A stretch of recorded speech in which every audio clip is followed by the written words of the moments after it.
Yeah, Rooftop Studio uvádí Rest, Fate, Ondřej Žadkuliak a Jesno Kajluktáš skrz skleněný otvory. Pozoruju lidský životy, sem tam lituju, že nějaký věci nejdou vyfotit. Jsou to příběhy, hádky a pak zase příměří, jak se kluci u konzole hádej, kdo v čem vítězí. A opatro níž si, bába čte knížky, sousedka na balkoně má hluboký výstřih, 2 patra nad nima, bydlí trochu divná rodina, teda aspoň podle zvuků, co se ozývají. Vedle jsou za oknem vidět prázdný flašky od piva a co jsem slyšel, chlastali na vokouna. Aby ne, teď je to národní hrdina, jak Jarda. V 5. patře bydlí nějaký Franta, jeho fanda. Jednou jsem ho viděl za oknem a na hlavě měl tanga. Tak doufám, Franto, že to byla jenom sranda. Po vchod vedle bydlí jeden dědek, co má berle. Když ho potkám, tak mu otevírám dveře, nejsem vandal. Sleduju to z okna, pozoruju životy. Někdy je to nuda, jindy zase divoký. Někdy vydržím na balkoně hodiny pivo pít. Mám jen obyčejný mobil, nemůžu to vyfotit.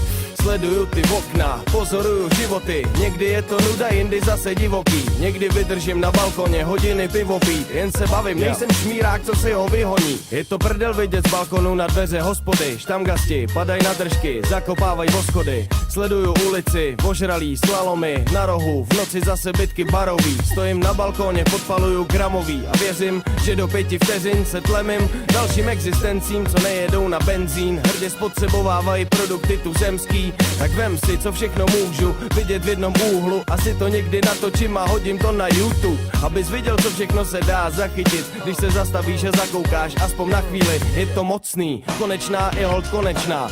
Tady cesta bez domovců busu konec má. Často si nějakej ožrala pod oknama zaspívá. Popravdě párkrát jsem to byl taky já. Sleduju to z okna, pozoruju životy. Někdy je to nuda, jindy zase divoký. Někdy vydržím na balkoně hodiny pivo pít. Mám jen obyčejný mobil, nemůžu to vyfotit.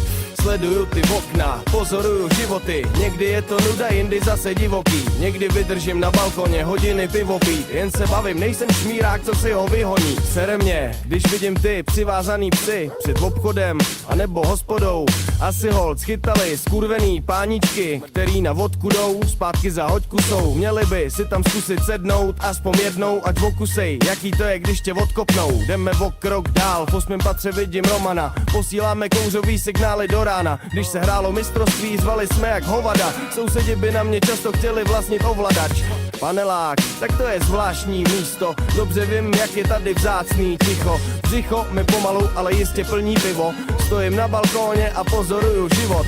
Netrápí mě ani tolik, jak hodiny plynou, protože mám před očima tohle neskutečný kino. Sleduju to z okna, pozoruju životy. Někdy je to nuda, jindy zase divoký. Někdy vydržím na balkóně hodiny pivo pít. Mám jen obyčejný mobil, nemůžu to vyfotit. Sleduju ty okna, pozoruju životy.